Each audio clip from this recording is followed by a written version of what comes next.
Hello everyone and welcome back to my channel. If you're new here, my name is Amy and I am on a financial freedom journey with my family. Every single month I share our monthly budget, which is our plan for our money for our family for the month. So this is for October, which crazy. I can't believe we're already almost at the end of the year. I'm already starting to think about, Christmas and holidays and kind of how we're going to be ending the year and even starting to think about my goals for 2024. So we are really starting to kind of wind down 2023 and I feel like it just went so fast.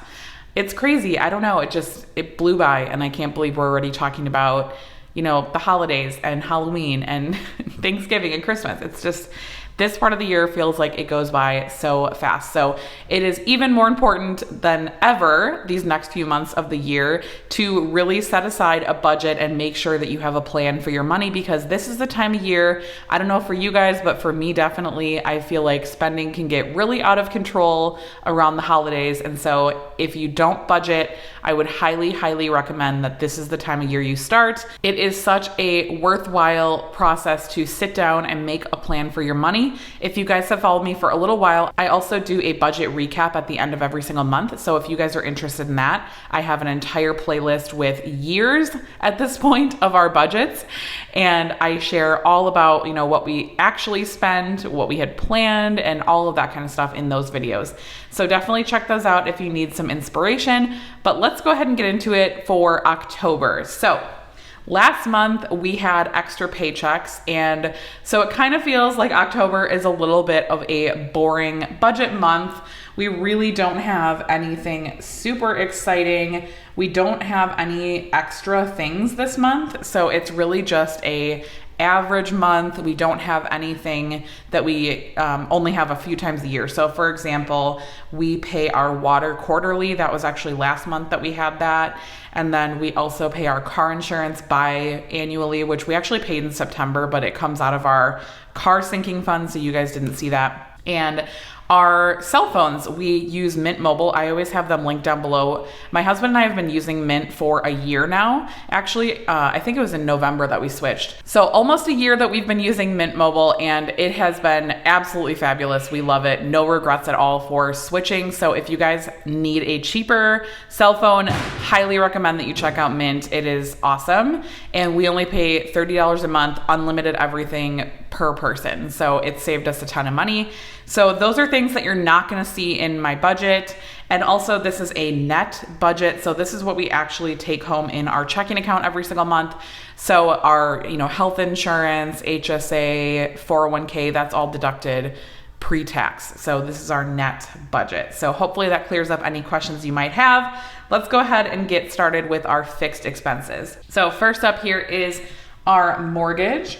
So our budget for our mortgage is $2,100. That is what we pay every single month. That's a little bit more than our actual mortgage is. Our mortgage is about $1,995. We do pay an additional $104. So that is what we are currently doing for our mortgage. Then we have our Netflix, which we have the absolute cheapest bare bone Netflix that they offer. I think the plans go up to $20 now, but we have just the cheapest plan with ads that's just what works for us. I despise the fact that I feel like these subscription services are starting to become like cable, basically, like what they were trying to eliminate. I don't know. I feel like when you have so many subscriptions, it's like almost paying for cable again. So I'm really trying to keep our subscriptions at an absolute minimum. Then we have our Peloton, which is, we have the Peloton bike. So we do pay for the full subscription for this.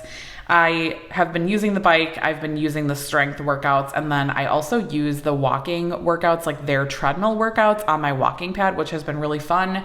So highly recommend that if you guys have a Peloton app. If you have a treadmill or a walking pad, it's so fun to just listen to the music. I don't necessarily follow along with the prompts, but it's kind of just fun to have somebody talking in the background, and I feel like it makes it go by really fast. Then we have our internet.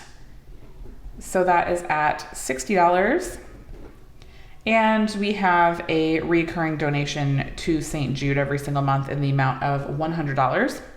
Then we have, and I think this comes out on the 1st, we have our childcare for my daughter. She goes to 4K, but it's only half day. So we do have to pay for like the other half of the day with like their childcare on site. So that's $585 a month. They do just pull that once a month. And yeah, it's been great. She loves school so far, you guys. She has been having an awesome time. And my oldest is actually in 4th grade. So they're both in school all day, which has been, you know, sad because of course I miss them, but also it's been awesome and they've been having so much fun. And so it's been really good. Then we have our electric and our gas. So I think it was in my last budget video that I had talked about the potential of doing budget billing because we are actually eligible for it now because we've been in our house for over a year. And so at this point, I have kind of decided to not do it yet. I'm going to wait. I don't know. I'm just so tossed up. And I feel like everybody in the comments was like, either they love it or they hate it. So I don't know what to do yet. I'm going to leave it at like paying what we owe. So I'm guesstimating about $275. That's been kind of right around the range. We've been anywhere from like $200 to like $275. So I'm kind of trying to weigh on like the worst case scenario side. But for the September bill, I think it'll actually be, you know, lower because we didn't have really like extreme weather here in September. It's been pretty mild. So I'm hoping that this will be a little bit of an overstatement and we'll hopefully get some money back from that. But that leaves our total fixed expenses at $3,173. And that leaves our remaining at $4,027. Next up, we have our variable expenses. And first in this category is our personal spending. So my husband and I both get $100 a month for personal spending. Then we have our gas. We've been budgeting $200. That's been working out pretty well. Groceries, we are at $800. I feel like we could raise this to $900 to be honest, but I'm trying not to. So we'll see how long we can last at $800. I feel like we definitely could use an extra $100, but we'll see. My kids have been taking cold lunch like primarily. They do, my daughter has to take cold lunch completely because her school doesn't offer like hot lunch. And my son, his school obviously does offer hot lunch, and he's been taking it on occasion, but primarily they've both been taking lunches from home. So I feel like our grocery bill has actually gotten worse since they've been back in school, which is kind of weird, but I feel like they're just taking so much food for school and then they're taking snacks, and then when they're home they're eating snacks, and it's a lot of food, okay? And then we have our miscellaneous, which is just anything in our budget that we didn't expect or didn't plan for. And then also I kind of use this as like a safeguard against having to dip into our sinking funds. I know I've talked about that before, but I don't love dipping into our sinking funds for like really small expenses. So for example, if we have like a, you know, $20 car part, I don't really want to dip into our car sinking fund for a $20 car part. I will just put it in our miscellaneous. If we have, you know, my son needs, you know, his yearbook, for example, like $20, you know, I'm not going to dip into our kids sinking fund for that. I'm just going to try to cash flow that.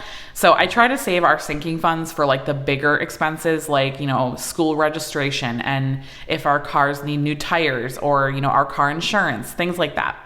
So that's just kind of how we have always handled sinking funds. So I know everybody does it differently, but that's how it kind of works for us. And dining out, we're going to do $250. That's been working out, you know, fine. Of course, I feel like I could spend, you know, $500 a month eating out, to be honest, but we've been trying hard to, you know, eat more at home and meal plan. So that's been working out. I'm trying to like hedge inflation as much as I can. And one of the ways that you can do that is by, you know, cutting back on things. And one of the things we're trying to cut back on is eating out, even though it is very difficult for us, as you guys are probably aware. So total variable expenses is $1,750. Total remaining is $2,277. Let's go ahead and move down to these sinking funds. So we have our car, home, Christmas, kids, vacation. These have been our sinking funds for a really long time if you guys have been around. So we are going back to like our baseline of what we typically put in these sinking funds. I did put a little bit extra last month because we had extra income, but we're just gonna go back to like our usual. So $50 in our car sinking fund, $100 in home, $100 in Christmas, $50 in kids, and $100 in vacation. So we are hoping to take a vacation for spring break again next year. So that'll probably be on my radar like the end of the year to try to like kind of put a little bit more towards this vacation sinking fund just so we have enough to go on that vacation. So that leaves our total sinking funds at $400 and our total remaining at $1,877, which is going to be going towards our financial goals. So if you guys have been watching my Debt Free Friday videos, that is where I break this money out into our financial goals every single week.